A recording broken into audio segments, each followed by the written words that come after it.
If it hasn't been already, this is where it gets a little bit weird. Hey guys, if you're just tuning in, my name is Liam. I'm currently an English teacher in South Korea. I just finished editing an apartment tour video for you guys. It's been requested a couple times and I've been living here for 10 months now, so I think it's about time I show you guys what I got with my contract. I do want to say a couple things before we get into it. If you just want to skip to the tour, you can click right here. Prior to coming to Korea, I did watch a lot of apartment tour videos on YouTube, and most of the ones that I saw were cookie cutter studio apartments, and that's definitely not what I got. Don't get me wrong, a lot of you guys coming here on a teaching contract will receive, a pretty standard studio apartment, but I just wanted to show you guys that it's possible to not get something so modern. It's also important to note that I don't live in a big city. I signed a contract knowing that I was going to be placed in a province. Not everyone coming to Korea to teach are looking to live in Seoul, Daejeon, Daegu, or even any of the other bigger cities. Some people come here solely to teach in the province. I don't think there's enough videos out there to help those people out. So hopefully what you see in this video, in my apartment tour video, is a better representation of what you're going to end up getting, so you're better prepared. I don't want people to come here like I did, expecting like a really nice place, and then, just being disappointed. I think I was just really excited to be getting what I saw online, and I was disappointed. With that being said, there are pros and cons to my apartment. The con obviously being that it's not modern, but a pro is that it came with a lot of things already. I didn't have to buy a bed or a fridge like a lot of my friends had to, and it's a lot bigger than my friends' apartments. If you're going to take away anything from this video, I just hope that it's the notion of doing the most with what you've been given. A lot of you guys will be coming here having not seen where you're gonna live, just signing a contract, getting on that plane, coming to Korea, expect, I kind of want to say expect the worst, but just make the most out of your situation. Okay, I think I've rambled enough. If you guys have any other questions or requests for videos that you'd like for me to do while I'm still in Korea, you can just put it in the comment section below. As always, thank you so much for watching, and I'll see you guys next time. Take care always. Okay, so here's the front of my apartment building. As you can tell, it's a really old building and I live on the 3rd floor. In front, it's just a closed down restaurant and this dry cleaning service. I believe this used to be a hagwon, just converted into an apartment.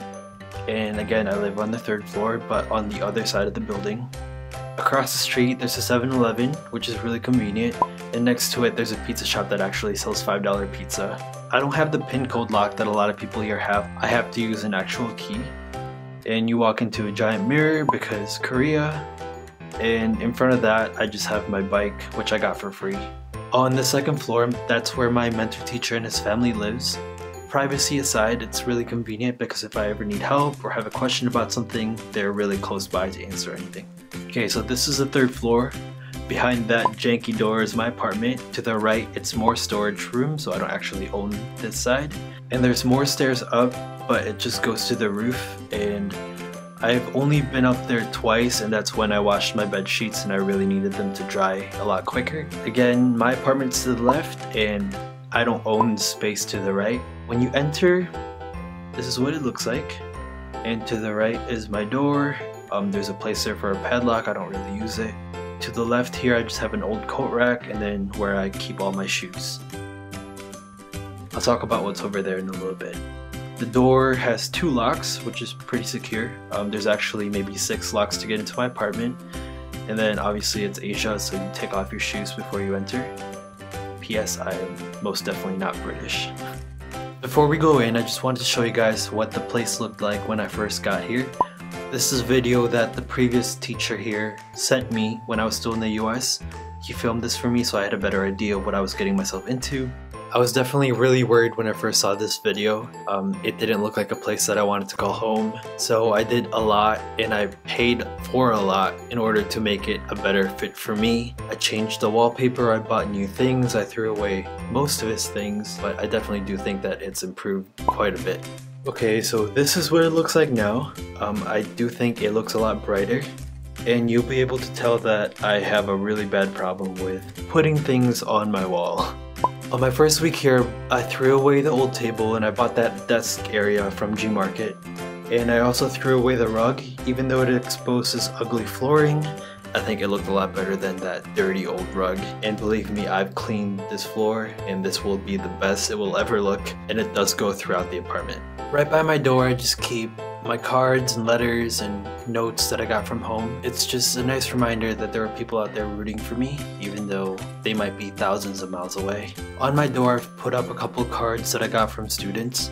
It's a nice daily reminder before I leave my apartment of why I'm here in the first place.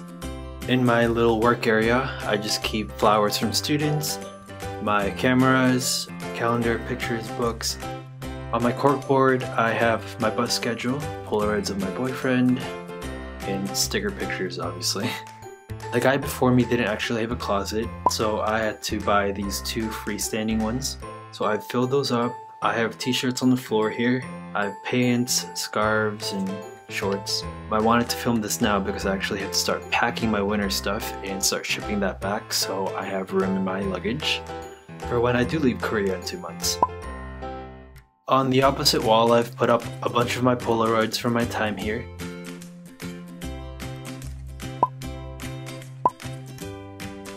Along with a couple maps of my town and surrounding islands.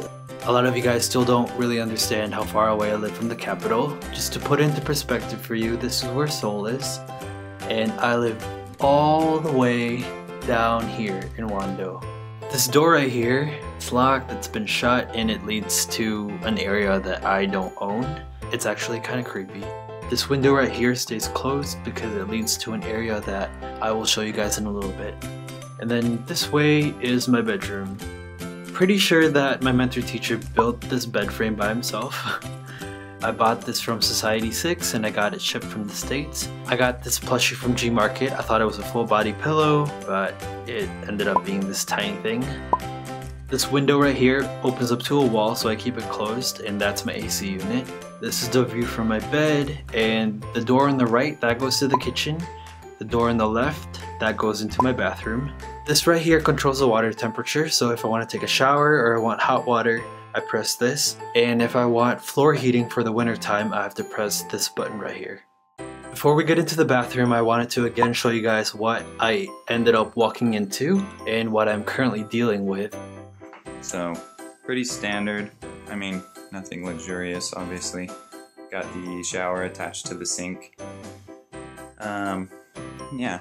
I mean, this building is pretty old, so like there are like tiles falling off and stuff like that. The bathroom has a red toilet and a red sink and red tiles, and it's definitely the bane of my existence here in Korea.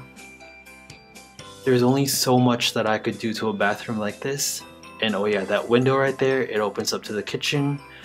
And of course, there's floral on the ceiling, because why not? This door right here, it leads to the kitchen, but instead of going through that, I'm gonna take you guys the other way around. So through my bedroom, through my living room again, and then out this door. So this area right here, it leads to storage, none of which is mine. So these books, I don't own any of these books. And that area, I'll show you in a little bit. This is my kitchen. Yeah. This old shelf right here, I just keep whatever seasonings I have. I don't really cook, so I really just need salt, pepper, and soy sauce. I have this really old washing machine, which I don't really know how to run. I just press a couple buttons and I hope for the best. I do have 2 big sinks, which is like a luxury here, I guess, and 4 burners, which is definitely a luxury here, because I know people that only have 1 tiny burner, and I would hate that, even though I don't really cook. Below, I just keep my pots and pans. Here on this little floor table, I have a standard rice cooker and a water boiler. This is also where I keep my coffee and my tea, so it's convenient in the morning. I have these mugs that I got from a student's mom, actually. She was really nice. And on top of my microwave, I have snacks, ramen, Spam, Nutella, these spice packets from the Philippines so I can cook. And these are recyclables that I have to bring downstairs. If you guys don't know, in Korea, they're pretty strict about sorting your garbage. So I have to set apart my general waste, food waste, and my recyclables. That door leads to the water heater, so I never really opened that. And as you can tell, I do have a full fridge. A lot of my friends here have tiny fridges, so I'm happy that I do have a full one. And this door leads to my bedroom. And then there's a window to the bathroom. Yeah. So this is what's inside of my fridge. Not a lot because I've been eating out lately. I just have gochujang, chopsticks, lemons, and yogurt drinks. If you're Filipino, you have to know what mang tomas is. I love mang tomas, so I had to buy it in the Philippines. I live in a really old building, so I don't drink tap water. Honestly, prior to coming to Korea, I had never seen a radish uncooked before. I had no idea they were that big. Last night, I actually had to climb my fridge to change a light bulb. I swear I was gonna die. But yeah, that's my kitchen. If it hasn't been already, this is where it gets a little bit weird because the space to the right, it's all storage. I don't use this space because I don't have anything to store, but my mentor teacher's family uses this. But yeah, it's just weird that it's all right by my apartment and on the same floor. So up the stairs is, surprise, even more storage. I have no idea what any of that is. I do use this space for hanging my wet clothes, like when they get out of the dryer, or washer. I have yet to see an apartment here in Korea with a dryer. It's really annoying actually because my apartment gets absolutely no sunlight, and here it's so open, but it's just not a place that you'd want to clean up and live in. Plus in the wintertime, all these windows are open, so it's really cold out here. Even when I'm cooking in the kitchen, it gets really cold. I have to wear my jacket and it's just not fun whatsoever. This is the view outside of the windows. It just overlooks part of the town and into someone else's balcony. And yeah, not a great view. So again, I don't get sunlight at all in my apartment. I don't know why I thought I could keep a plant alive. Poor Prudence over here had to pay the price. So RIP Prudence, you lived a really sad life in my apartment. And I don't blame you for dying.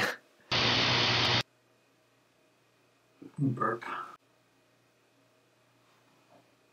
Fuck. Sorry.